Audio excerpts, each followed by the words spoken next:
পৃথিবীতে আল্লাহ তাআলাকে দেখতে পাবো না। একইভাবে শ্বেতাসূত্র উপনিষদে 4 নম্বর অধ্যায়ের 20 নম্বর অনুচ্ছেদে বলা হয়েছে যে মানুষ কখনো মহান ঈশ্বরকে দেখতে পায় না। যদি এখানে অন্য কিছু দেখার কথা বলা হয়, দিওয়ানা খোদাকে ছাড়া আর কিছুই দেখে না। আল্লাহ তাআলার নিদর্শন হলে ঠিক আছে, সে আল্লাহর নিদর্শন দেখতে পারে। আল্লাহ পবিত্র কোরআনে বলেছেন সূরা ফুসিলাতের 53 নম্বর আয়াতে উল্লেখ করা হয়েছে, সানুরিহিম আয়াতিনা ফিল আফাকি ওয়া ফি আনফুসিহিম হাত্তা ইয়াতাবায়ানা আন্নাহু আল-হক।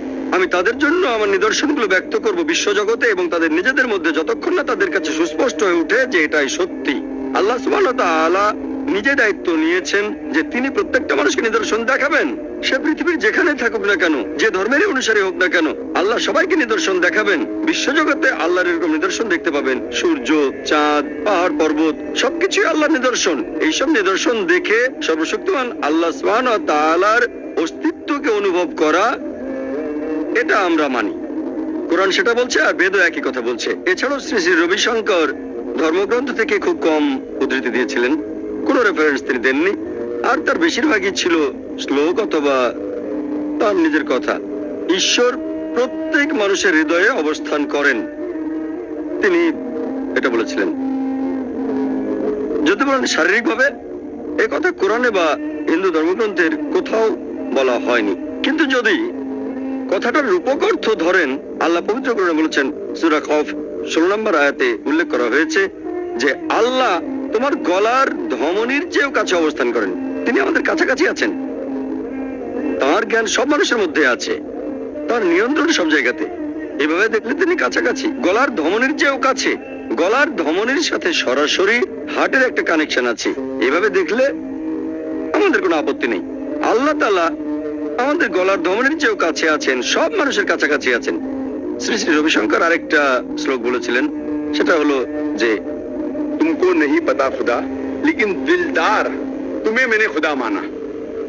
অর্থাৎ আপনি হয়তো জানেন না ঈশ্বরকে, কিন্তু যে ভালোবাসে तुमको मैंने खुदा माना। এই জিনিসগুলো আপনারা সিনেমাতে দেখতে পাবেন যে নায়ক নায়িকাকে বলছে তুমি তো আমার খোদা, এরকম বিভিন্ন শ্লোক বলছেন তিনি। যদি এগুলোর আক্ষরিক অর্থ ধরেন সেটা ভুল হবে, কিন্তু যদি আপনারা এই কথাগুলোর রূপক অর্থটা ধরেন, আল্লাহ পবিত্র কোরআনে বলেছেন সূরা রুমের 21 নম্বর আয়াতে উল্লেখ করা হয়েছে, তার নিদর্শনাবলীর মধ্যে রয়েছে তোমাদের জীবন সঙ্গিনী, তোমাদের জীবন সঙ্গীদের সৃষ্টি করেছেন এবং তোমাদের মধ্যে পারস্পরিক ভালোবাসা ও দয়া সৃষ্টি করেছেন যাতে তাদের সাথে শান্তিতে বসবাস করতে পারো। তাহলে আল্লাহ আমাদের মধ্যে পারস্পরিক ভালোবাসা আর দয়া দিয়েছেন যাতে শান্তিতে বসবাস করতে পারি। এগুলো আল্লাহ নিদর্শন। তাহলে আল্লাহ মানুষকে এমন ভাবে বানিয়েছেন যে আমরা একে অন্যকে ভালোবাসবো, বিশেষ করে জীবন সঙ্গীকে। এভাবে দেখলে ঠিক আছে। আপনার স্ত্রীর দিকে তাকালে আপনি হয়তো আল্লাহর আরো কাছাকাছি আসবেন আর নিদর্শনগুলো বুঝতে পারবেন।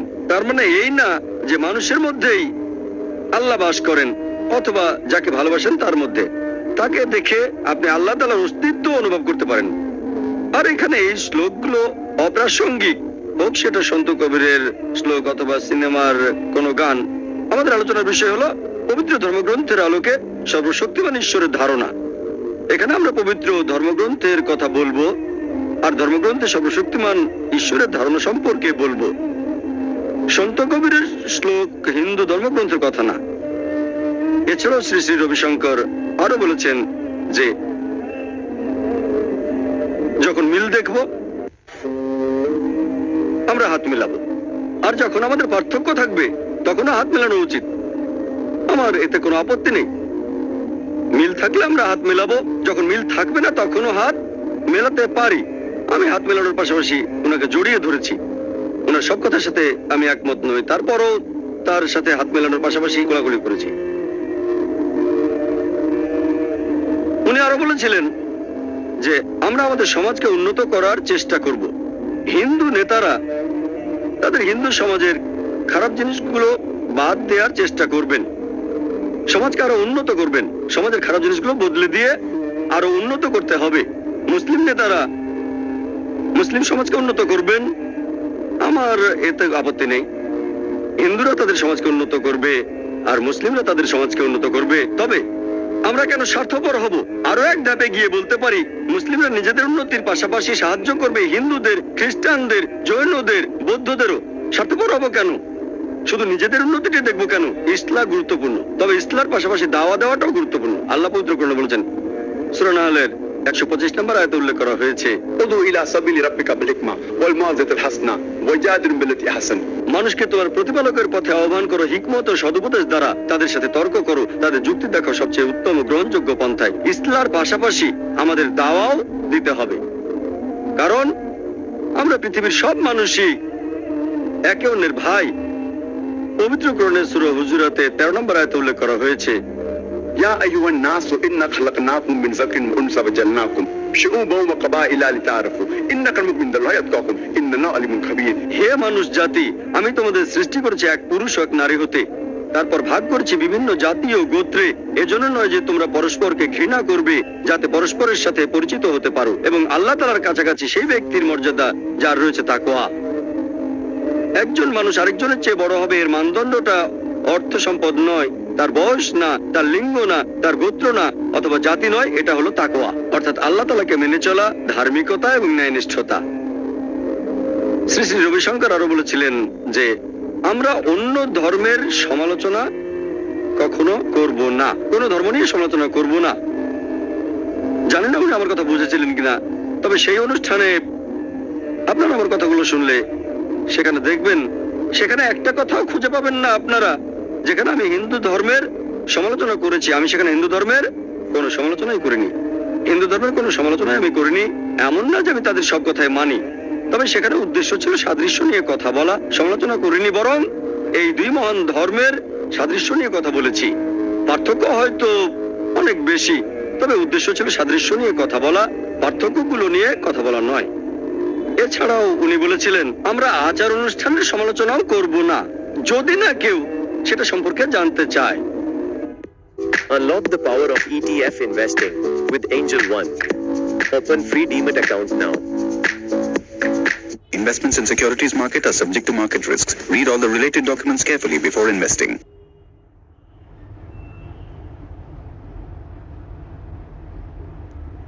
তার মানে উনি বলতে চাচ্ছেন সমালোচনা করা যাবে যদি কেউ সেটা সম্পর্কে আপনার কাছে জানতে আসে।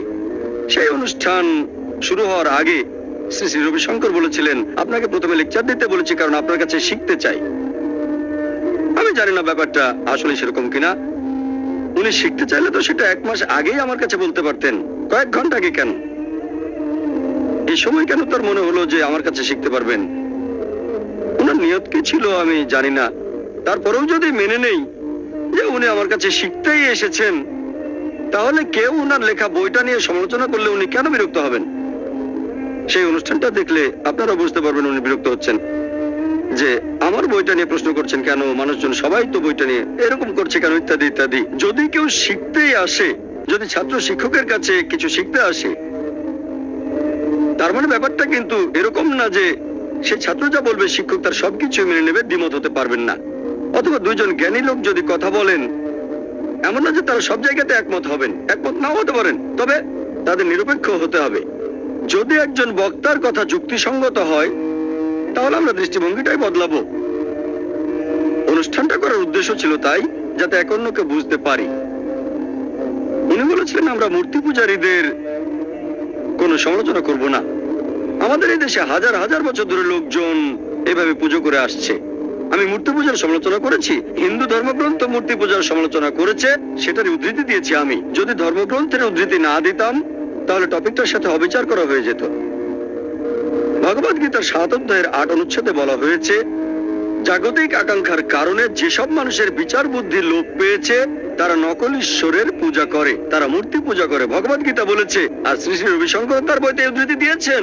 ভগবদ গীতারও সে একই অনুচ্ছেদ রেফারেন্সটা দেননি তিনি 2 নম্বর সেকশনের 3 নম্বর পৃষ্ঠায়, যে অন্য ঈশ্বরের উপাসনা করা, একই উদ্ধৃতি দিয়েছেন।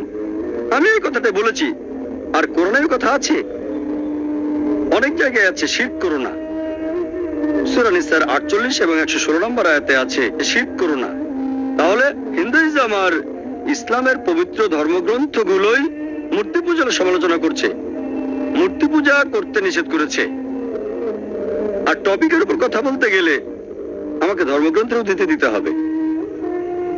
এছাড়াও শ্রী শ্রী রবিশঙ্কর বলেছিলেন মানুষ যখন প্রার্থনা করে, এমনকি নামাজের সময়ও তাদের মন ঘুরে বেড়ায়, মন স্থির থাকে না, এদিক ওদিকে চলে যায়। যখন প্রার্থনা করেন অথবা যখন নামাজ পড়েন মন এদিক ওদিকে চলে যায়। সেজন্য যদি আপনার নিঃশ্বাসকে কন্ট্রোল করতে পারেন তাহলে মনোযোগ ঠিক থাকবে। এটা তার নিজের উদ্ভাবিত সুদর্শন ক্রিয়া। আর এই কথাটা আমিও মেনে নিচ্ছি যে নামাজ পড়ার সময় আমাদের মন এদিকে ওদিকে অনেক সময় চলে যেতে পারে, এখানে ওখানে ঘুরে বেড়ায়। তবে যে লোকটা সঠিকভাবে নামাজ আদায় করে তার মন কখনোই ঘুরে বেড়াবে না। যদি সঠিকভাবে নামাজ আদায় করেন তাহলে আপনার মনোযোগ আল্লাহ তাআলার ইবাদতের দিকেই থাকবে। আমার একটা লেকচার সালাহ এ প্রোগ্রামিং টুয়ার্ডস রাইচিয়াসনেস, সেখানে নামাজের উপর বিস্তারিত বলেছি। আমাদের সবারই এরকম হয়, অনেক সময় আমাদের মন ঘুরে বেড়ায়। এর একটা কারণ আমি আগেও লেকচারে বলেছিলাম, সেটা হলো বেশিরভাগ মানুষই আরবি ভাষা জানি না। নামাজের সময় আরবিতে যে সূরা পড়ছি অনেক সময় দেখা যায় সেটার অর্থ জানি না, তাই মন ঘুরে বেড়ায়। সেজন্য নামাজের সময় আমরা আরবিতে কোরআনের যে সূরা অথবা যে দোয়া পড়ব তখন যদি সেটা বুঝতে পারি অথবা অন্য কোনো ভাষায় যদি অনুবাদটা মনে থাকে, হতে পারে ইংরেজিতে, হতে পারে হিন্দি অথবা উর্দু অথবা বাংলা, তাহলে হয়তো মন ঘুরে বেড়াবে না। তবে আমাদের মনটা এরকমই, আপনি আরবিতে সূরা পড়লেন, তার অর্থ জানেন, তারপরও মন ঘুরে বেড়াতে পারে। কিন্তু যদি অর্থটার উপরে মনোযোগ দেন তাহলে ইনশাআল্লাহ আপনার মন ঘুরে বেড়াবে না, কারণ দুটো জিনিসের উপর একসাথে 100% মনোযোগ দিতে পারবেন না। তাহলে যদি সঠিকভাবে নামাজ পড়েন, আরবি ভাষা জানলে তো কোনো সমস্যা নেই, আরবি না জানলে অন্তত অর্থটা বোঝার চেষ্টা করেন, সেটার উপরে মনোযোগ দেন। যদি অর্থটার উপরে মনোযোগ দেন ইনশাআল্লাহ আপনার মন ঘুরে বেড়াবে না। যদি সঠিকভাবে নামাজ আদায় করেন খুশুর সাথে তাহলে আপনার মন ঘুরে বেড়াবে না। শ্রী শ্রী রবিশঙ্কর এই ব্রিদিং টেকনিকের জন্য বেশ বিখ্যাত সুদর্শন ক্রিয়া। তিনি আরো বলেছিলেন, আমি আজকে এত মানুষের সামনে আসতে পেরে খুবই আনন্দিত হয়েছি। প্রায় লাখখানেক মানুষ এখানে, এত বড় সমাবেশ, খুব খুশি হয়েছেন। ধর্মগ্রন্থ পড়ে শোনাতেও তিনি খুশি হয়েছিলেন বেশ। আর প্রত্যেক মানুষ অন্য ধর্মের পবিত্র ধর্মগ্রন্থ সম্পর্কে কিছুটা জ্ঞান রাখবে, এটাই স্বাভাবিক। আমিও এখানে একমত। তবে তিনি বললেন যে আমরা এখানে অন্য কোনো ধর্মের সমালোচনা কখনো করব না। আমার লেকচারে কথা কখনোই বলিনি। আল্লাহ পবিত্র কোরআনে বলেছেন, সূরা আনামের 108 নম্বর আয়াতে উল্লেখ করা হয়েছে, আল্লাহকে ছেড়ে তারা যাদের ডাকে তাদের তোমরা গালি দিও না, কেননা তারা অজ্ঞানতাবশত আল্লাহ তাআলাকেই গালি দেবে। তোমরা তাকে কোনো গালি দিও না, আল্লাহকে ছেড়ে তারা যার উপাসনা করে, কেননা তারাই সীমা লঙ্ঘন করে অজ্ঞানতাবশত আল্লাহ তাআলাকে গালি দিয়ে বসবে। আমরা বিনা কারণে অন্য কোনো ধর্ম নিয়ে সমালোচনা করব না। কিন্তু খেয়াল করেন, সমালোচনা না করার কথা বলে আসলে কিন্তু উনি সমালোচনা করছেন। তাহলে উনি নিজেই নিজের যুক্তিটা মানছেন না। তিনি সবাইকে বলছেন সমালোচনা করবেন না, এভাবে তিনি সমালোচনা করছেন, নিজের বলা নিয়মটা নিজেই মানছেন না। তিনি আরো বলেছিলেন যে যুক্তি, এই যুক্তি হতে পারে 3 প্রকারের। এই 3টা নামও বললেন তিনি। প্রথমটা হচ্ছে তর্ক, দ্বিতীয়টা হচ্ছে বিতর্ক, আর 3 নম্বরটা হচ্ছে কুতর্ক। উনি কুতর্কের একটা উদাহরণও দিলেন যে ধরেন একটা দরজা অর্ধেক বন্ধ আছে, এটার মানে দরজাটা অর্ধেক খোলা। এখন কেউ যদি বলে দরজাটা অর্ধেক বন্ধ অর্থাৎ খোলা অর্ধেক, তার মানে এই না যে আপনারা বলবেন দরজাটা পুরোপুরি বন্ধ তাহলে সেটা পুরোপুরি খোলা। এটাকে উনি বলেছেন কুতর্ক ওনার মতে। আমার মতে এটাকে সহজ ভাষায় বলতে গেলে আমি বলবো অযৌক্তিক। উনি বললেন কুতর্ক, আমি বলবো অযৌক্তিক। যদি কেউ বলে দরজাটা অর্ধেক বন্ধ তার মানে অর্ধেক খোলা, কিন্তু এমন না যে দরজাটা পুরোপুরি বন্ধ মানে পুরোপুরি খোলা। এই যুক্তিটা আসলে নেওয়া হয়েছে অঙ্কের সমীকরণ থেকে। ধরেন আমি বললাম a সমান b, তাহলে 2a সমান 2b, n a সমান 10b। যদি আমি বলি যে 1 টাকা দিয়ে একটা পেন কিনতে পারবো, তাহলে 10 টাকা দিয়ে কিনতে পারবো আমি 10টা পেন। এটা হলো ম্যাথমেটিক্সের ইকুয়েশন, সমীকরণ, স্কুলে শিখেছিলাম, সহজ ব্যাপার। তবে এটাকে সেই জায়গায় প্রয়োগ করতে পারবেন না যেখানে জিনিসগুলো বিপরীত। যদি এভাবে যুক্তি দেন যে অর্ধেক বন্ধ মানে অর্ধেক খোলা, সাধারণত এইভাবে যখন সমীকরণ লেখা হয় যে 2a সমান 2b অথবা 2x সমান 2y, সেখানে একটা কমন হর থাকে 2 ডিভাইডেড বাই 2, তাহলে x সমান y অথবা a সমান b।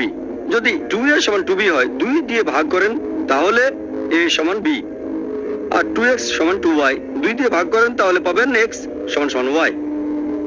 এখন যদি কোনো কিছুকে অযৌক্তিক বলতে চান, আগে যুক্তি দিয়ে দেখান যে সেটা অযৌক্তিক, শুধু মুখে অযৌক্তিক বললে কিছু হবে না। আপনি হয়তো বুঝতে পারছেন এখানে কোনো একটা সমস্যা আছে। অর্ধেক খোলা মানে অর্ধেক বন্ধ, তার মানে পুরোপুরি খোলা আর বন্ধ নয়। আমরা বুঝতে পারছি যে সমস্যা আছে, কিন্তু যদি সেটা যুক্তি দিয়ে প্রমাণ করতে পারেন, শুধু মুখে অযৌক্তিক বললে কোনো কাজ হবে না। হতে পারে সেটা সত্যি, তবে অন্য মানুষ হয়তো সেটা মানবে না। তাই মানুষকে কনভিন্স করার জন্য যদি কেউ অযৌক্তিক কোনো কিছু বলে, আপনাকে যুক্তি দিয়ে সেটা প্রমাণ করে দেখাতে হবে। শুধু মুখে বললে সবাই মানবে না। যেমন ধরেন কেউ হয়তো বলল 2 যোগ 2 সমান 3, অথবা কেউ বলল 5 যোগ 5 সমান 8। যুক্তি দিয়ে দেখাবেন এটা ভুল, মুখে বললে হবে না। আপনি তাকে এভাবে বলতে পারেন 5 টাকা দেন, আরো 5 টাকা দেন, এই নেন 8 টাকা, অথবা দুটো 2 টাকার নোট দেন আর এই নেন 3 টাকা। সে বলবে না। তাহলে আপনাকে পাল্টা উদাহরণ দেখাতে হবে, যুক্তি দিয়ে প্রমাণ করতে হবে যে তার কথাটা ভুল। তা না হলে অন্য মানুষ হয়তো আপনার কথা মানবে না। এমনিতে আমরা শুনে বুঝতে পারছি দরজা অর্ধেক খোলা মানে অর্ধেক বন্ধ, কিন্তু পুরো খোলা মানে পুরো বন্ধ না। তবে অঙ্কের মধ্যে এরকম সমীকরণ আছে। আমাদের এখানে বুঝতে হবে যে এই অঙ্কের সমীকরণের নিয়মটা দরজার ক্ষেত্রে প্রয়োগ করা যাবে না। 1 নম্বর পয়েন্ট। এরকম খোলা বা বন্ধ এগুলো অ্যাবস্ট্রাক্ট। দ্বিতীয়ত, জিনিসটা যদি বিপরীত হয় সেখানে তখন নিয়মটা খাটবে না। যেমন ধরেন কেউ হয়তো বললো অর্ধেক বন্ধ সমান সমান হচ্ছে অর্ধেক খোলা। এখন যদি দুই সাইডকেই অর্ধেক দিয়ে ভাগ করি বা 2 দিয়ে গুণ করি, তাহলে আমরা পাবো বন্ধ সমান খোলা। এটা সত্যি না। অর্ধেক দিয়ে ভাগ করলে অর্ধেক অর্ধেক কাটাকাটি, অথবা 2 দিয়ে গুণ করলেও তাই, তার মানে বন্ধ সমান খোলা। এটা কি সত্যি? সবাই বলবে যে না। এই ধরনের ব্যাপারগুলো সম্পূর্ণ বিপরীত। অথবা ধরেন আমি বললাম যে গ্লাসটা অর্ধেক খালি, তার মানে অর্ধেক ভর্তি। তাহলে কিন্তু এমন না যে পুরো ভর্তি সমান খালি। অর্ধেক খালি সমান অর্ধেক ভর্তি, তার মানে এই না যে পুরো ভর্তি সমান পুরো খালি, কারণ এটাও অ্যাবস্ট্রাক্ট ব্যাপার। তাছাড়া এরা বিপরীত। বন্ধ খোলা বিপরীত শব্দ, খালি ভর্তিও বিপরীত শব্দ। আসলে এখানে এই নিয়মটা খাটবে না, কারণ এর বিপরীত। বিপরীত জিনিসের ক্ষেত্রে অঙ্কের নিয়ম হলো পুরো সমষ্টি থেকে যদি একটা বিয়োগ করেন, তাহলে বিয়োগ ফলটা হবে অন্য বিপরীত জিনিসটা। যেমন ধরেন যদি আমি বলি অর্ধেক বন্ধ সমান অর্ধেক খোলা, এখানে লজিক্যাল ফর্মুলাটা হলো 1 মাইনাস একটা জিনিস, সেটার সমান হবে বিপরীত জিনিসটা। এখন 1 মাইনাস কত ঘরে বন্ধ? অর্ধেক। তাহলে অর্ধেক খোলা মানে অর্ধেক বন্ধ।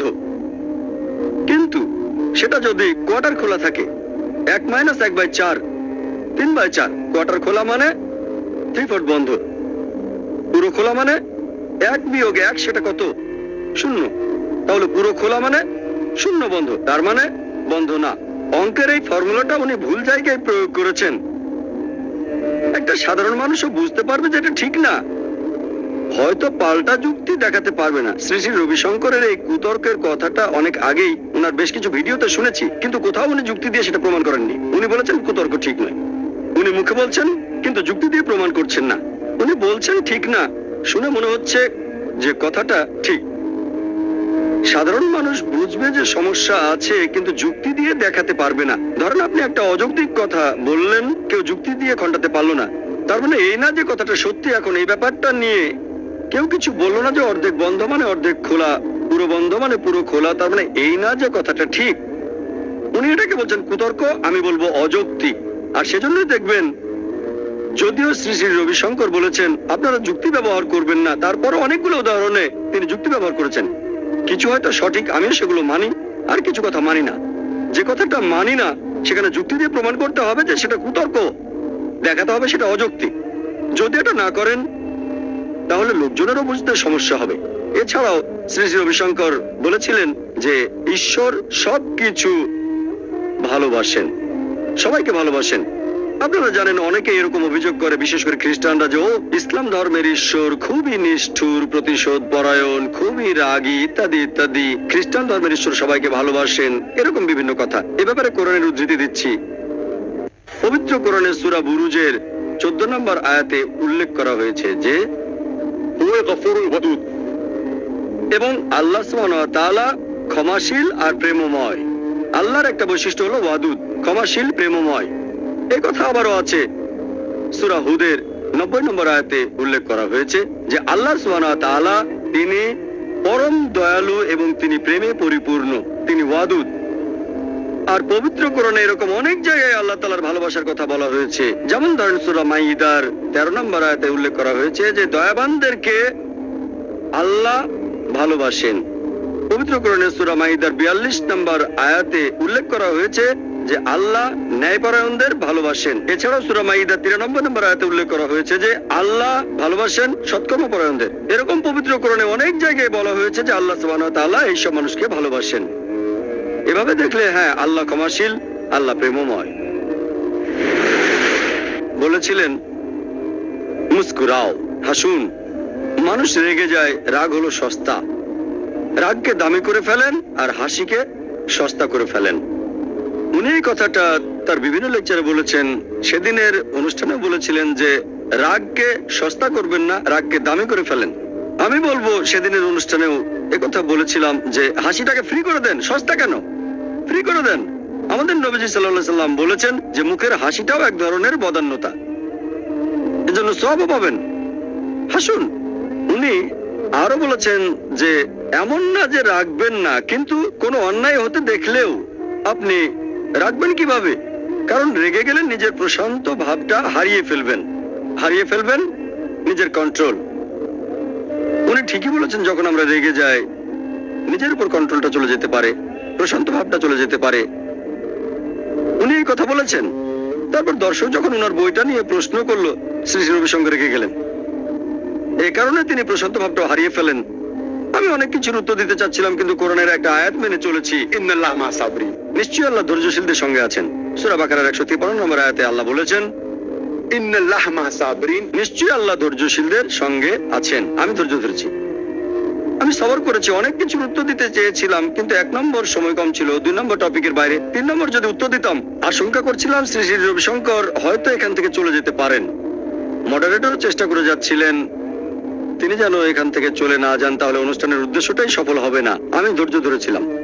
ইন্নাল্লাহ মা সাবরিন, নিশ্চয়ই আল্লাহ ধৈর্যশীলদের সঙ্গে আছেন। তবে উনি ব্রিদিং টেকনিক আর সুদর্শন ক্রিয়া নিয়ে যেটা বলেছিলেন, সেটা দিয়ে কোনো কাজ হয়নি। আপনারা অনুষ্ঠানটা ভালো করে দেখলে বুঝতে পারবেন। উনি মডারেটরের সাথে বিভিন্ন বিষয় নিয়ে কথা বলছিলেন, তারপর বিরক্ত হয়ে উনি আমার কথার মধ্যে বাধা দিলেন। দুবারের লেকচার আর পরে উত্তর দেওয়ার সময় বেশ কয়েকবার বাধা দিয়েছেন। আর আমি বলেছি ইন্নাল্লাহ মা'আস সাবিরিন, নিশ্চয়ই আল্লাহ ধৈর্যশীলদের সঙ্গে আছেন। সুদর্শন ক্রিয়া দিয়ে সেখানে কোনো কাজ হয়নি। সেই ব্রিদিং টেকনিক দিয়ে তিনি নিজেকে শান্ত রাখতে পারেননি। সরি, আমাকে তো এখানে সত্যি কথাটা বলতে হবে। আমি আগেও বলেছিলাম, সেই অনুষ্ঠানে বলেছিলাম, আল্লাহ পবিত্র কোরআনে বলেছেন, পবিত্র কোরআনে সূরা ইসরার 81 নম্বর আয়াতে উল্লেখ করা হয়েছে ওয়াকুল জাআল হক ওয়া যাকাল বাতিল ইন্নাল বাতিলা কানা যাহুকা। যখন সত্য এসে মিথ্যার সামনে দাঁড়ায়, মিথ্যা বিলুপ্ত হয়, কারণ মিথ্যা তার প্রকৃতিগত কারণে বিলুপ্ত হবে। এছাড়াও শ্রী শ্রী রবিশঙ্কর বলেছিলেন যে এমনকি অপরাধীদেরকেও, ক্রিমিনালদেরকেও সহানুভূতি দেখাতে হবে, তাদের ঘৃণা করবেন না। ঠিক আছে, আমরা অবশ্যই সহানুভূতি দেখাবো, কিন্তু ভুল করলে তাকে শুধরে দিতে হবে, সমালোচনা করতে হবে, আপত্তি জানাতে হবে। আর উনি তার একটা বইতে লিখেছেন one god one truth one world. উনার লেখা একটা বই one god one truth one world. বইটা 6 নম্বর পৃষ্ঠায় তিনি লিখেছেন যে বিভিন্ন ধর্মের অনেক রীতিনীতি সেই সময়ের জন্য সঠিক ছিল, কিন্তু এখন হয়তো প্রাসঙ্গিক নয়। অনেক ধর্মের বিভিন্ন রীতিনীতি আছে যেগুলো সে সময় প্রাসঙ্গিক ছিল, কিন্তু এখন সেগুলো প্রাসঙ্গিক নয়। তিনি উদাহরণও দিয়েছেন। যেমন পবিত্র কোরআন বলছে, যদি কেউ চুরি বা ডাকাতি করে তার হাত কেটে ফেলতে হবে। এটা হয়তো এখনকার দিনে প্রাসঙ্গিক না। উদাহরণ দিয়েছেন, ওনার কাছে এরকম মনে হয়েছে। তবে ইসলাম ধর্মে আমরা যেটা মানি, অপরাধীদের প্রতি আমরা সহানুভূতি দেখাবো, একই সাথে ন্যায় বিচারও করতে হবে। ইসলাম আমাদের ভালো জিনিসটা বলার পাশাপাশি দেখিয়ে দেয় কিভাবে সেই ভালো অবস্থাটা অর্জন করতে হবে। সবগুলো ধর্ম সবগুলো প্রধান ধর্মই বলছে তোমরা চুরি করো না। ইহুদি ধর্ম বলছে, খ্রিস্টান ধর্ম বলছে, ইসলাম ধর্ম একই কথা বলছে, কিন্তু ইসলাম দেখিয়ে দেয় কিভাবে সেই অবস্থা অর্জন করবেন, মানুষ চুরি করবে না। ইসলামের জাকাত দেওয়ার একটা নিয়ম আছে, যেসব ধনী লোকের সঞ্চয়ের পরিমাণ নিসাব লেভেলের উপরে থাকে 85 গ্রাম স্বর্ণের চেয়ে বেশি, তা মানুষও না খেয়ে মারা যাবে না। তবে ইসলাম সেখানেই থেমে যাচ্ছে না, ইসলাম গরিবদের যত্ন নেবে, কেউ যেন চুরি না করে এটা নিশ্চিত করবে। তবে এই ব্যবস্থার পরও কেউ যদি চুরি করে, আল্লাহ পবিত্র কোরআনে বলেছেন সূরা মাইদার 38 নম্বর আয়াতে উল্লেখ করা হয়েছে, পুরুষ চোর কিংবা নারী চোর তাদের হাত কেটে ফেলা হবে। এটা আল্লাহ তাআলার পক্ষ হতে আদর্শ দণ্ড। প্রথমে ইসলাম বলছে চুরি করো না, তারপর চুরি প্রতিরোধের জন্য সবার দেখাশোনা করা হচ্ছে। গরিব লোককে দান করবে ধনী লোকেরা। ব্যাপারটা এমন না যে জাকাত দিয়ে তারা সাহায্য করছে, তাদের দায়িত্ব। এরপরও যদি কেউ চুরি করে তার হাত কেটে ফেলো। আর ব্যাপারটা এমন না যে কেউ যদি রুটি বা খাবার চুরি করে হাত কেটে ফেলা হবে। ইসলামিক নিয়মে একটা সীমা রয়েছে। যদি কেউ খাবার চুরি করে তার মানে সমস্যাটা আসলে সেই দেশের শাসকের, এটা সেই দেশের নেতাদের দোষ। লোকজন কেন না খেয়ে মারা যাবে, এক্ষেত্রে হাত কাটা হবে না। যদি সেই লোকটার ব্যাপারে যত্ন নেওয়া হয়, তারপরও আরামায়েশের জন্য চুরি করে, 5 স্টার হোটেলে থাকে, সিনেমা দেখতে যায়, অতিরিক্ত খরচ করে, তাহলে সেটা একটা সমস্যা। যদি অনেক টাকা চুরি করে, রুটি অথবা খাবার চুরি না, তাহলে হাত কেটে ফেলা হবে। প্রসঙ্গটা দেখতে হবে বিস্তারিত নবীজির হাদিসে। যদি শুধু মুখে বলেন চুরি করো না, তারপরে কেউ চুরি করলো, তাহলে আপনি কি করবেন? কেউ 1 লাখ টাকা চুরি করলো, আপনি সহানুভূতি দেখালেন, কোনো সমস্যা নেই, সে 2 লাখ টাকা চুরি করবে, তারপর 3 লাখ টাকা, তাহলে কি শাস্তি দেবেন? পারস্পরিক ভালোবাসা, সেটাও কি থাকবে? মুখে বলা খুব সহজ। কেউ যদি শ্রী শ্রী রবিশঙ্করের ধন সম্পদ চুরি করে, উনি কি করবেন? সব মেনে নেবেন? উনার অর্গানাইজেশনটা বেশ বড়, আর সেখানে কয়েকশো কোটি টাকার বাজেট, বড় অর্গানাইজেশন। প্রথমে দেখিয়ে দিতে হবে মানুষ কিভাবে ভালো অবস্থায় থাকবে, তারপর বলুন চুরি করো না। এরপরও যদি কেউ চুরি করে, যদি শান্তিতে ব্যাঘাত ঘটায়, তখন ইসলাম বলছে হাত কেটে ফেলা হবে। আর প্রত্যেক ধনী লোক তাদের সঞ্চয়ের 2.5% জাকাত হিসেবে দান করে দেবে। এই নিয়মের পরেও যদি কেউ চুরি করে, তার হাত কেটে ফেলা হবে। এই নিয়ম প্রয়োগ করলে চুরির হার কি বাড়বে, একই রকম থাকবে নাকি কমে যাবে? কমে যাবে। এটাই বাস্তব আইন। শরিয়া প্রয়োগ করেন, ফল পাবেন। এই কারণে পৃথিবীর মধ্যে যে দেশটাতে চুরি আর ডাকাতির হার সবচেয়ে কম, সেটা সৌদি আরব। তাদের পুলিশরা সুপারম্যান না, আইনটা এরকম, আল্লাহর আইন। কিন্তু তারা যদি এই আইনটাকে শিথিল করে, হাত কেটে ফেলা, তাহলে সাথে সাথে সেখানে চুরি ডাকাতির হার বেড়ে যাবে। মানুষ মনে করে সৌদি আরবে প্রতি 2 জনের মধ্যে 1 জনের হয়তো হাত নেই। আমি সৌদি আরবে অনেকবার গিয়েছি, তবে এখনো এমন কোন লোক দেখিনি যার হাত কেটে ফেলা হয়েছে। চুরির অপরাধে হয়তো কিছু মানুষের হাত কাটা গেছে, তবে মানুষ যতটা কমন মনে করে ব্যাপারটা সেরকম না। একজন চোরের হাত কাটা দেখলে অন্য সবাই চুরি বন্ধ করে দেবে। এটাই প্র্যাকটিক্যাল আইন। শ্রী শ্রী রবিশঙ্কর বললেন এই আইনটা আগে প্রয়োগ করা যেত, আর এখন যায় না। লজিক্যালি এটা এখনো প্রয়োগ করা যায়, এটাই হলো একমাত্র আইন। এর চেয়ে ভালো আইন আর থাকতে পারে না। চিন্তা করেন, সৌদি আরবে সোনার দোকানের লোক দরজা খোলা রেখে নামাজ পড়তে চলে যায়, শুধু একটা ফিতা বেঁধে রেখে, চুরি হয় না। সৌদি আরবে গেলে দেখতে পাবেন একটা ফিতা ঝুলিয়ে বোঝানো হচ্ছে দোকানটা এখন বন্ধ। সেখানে লক্ষ লক্ষ কোটি কোটি টাকার স্বর্ণ আছে, কিন্তু কেউ দোকানে ঢোকার সাহস পায় না। কেন? কারণ হলো এই আইন। অন্যান্য সব জায়গায় দেখবেন ব্যাংকের ভেতরে গার্ড থাকে, বাইরে সিকিউরিটি গার্ড, তারপরও চুরি ডাকাতি হয়। এটাই বাস্তব আইন। কিন্তু যখনই এই আইনটা শিথিল করবেন, যে কোনো দেশে চুরি ডাকাতির হার বেড়ে যাবে। বাস্তবসম্মত আইন। যদি আইনটা প্রয়োগ করে একজন লোককে শাস্তি দেন, অন্যরা চুরি করবে না, আর এটা জনসমক্ষে করতে হবে। এটাই কোরআনের আইন, একেবারে রোজ কিয়ামত পর্যন্ত সব আইন। কেউ যদি বলে কোরআনের আইন আগে চলতে এখন না, আমি বলবো এটা তাদের জ্ঞানের অভাব।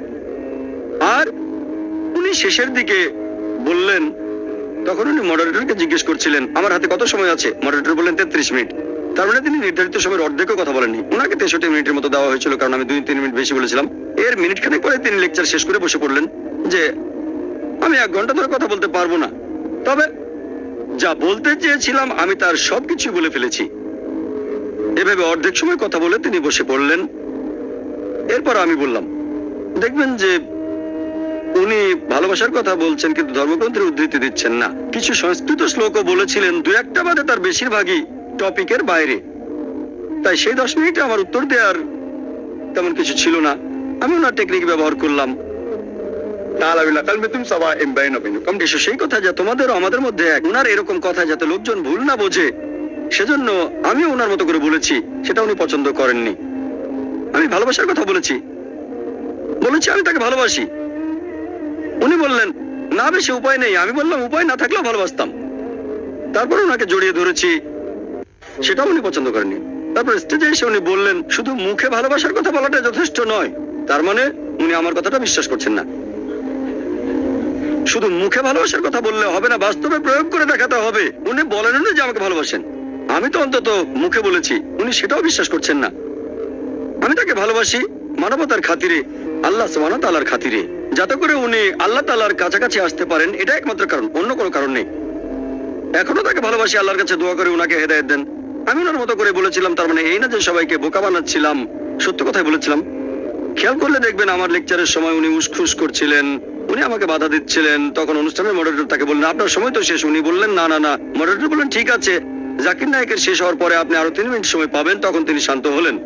উনি আরো 3 মিনিট কথা বললেন, যেটা অনুষ্ঠানের এজেন্ডাতে ছিল না। মডারেটর ওনাকে বেশ সুযোগ দিয়েছেন, এতে আমার কোনো আপত্তি নেই।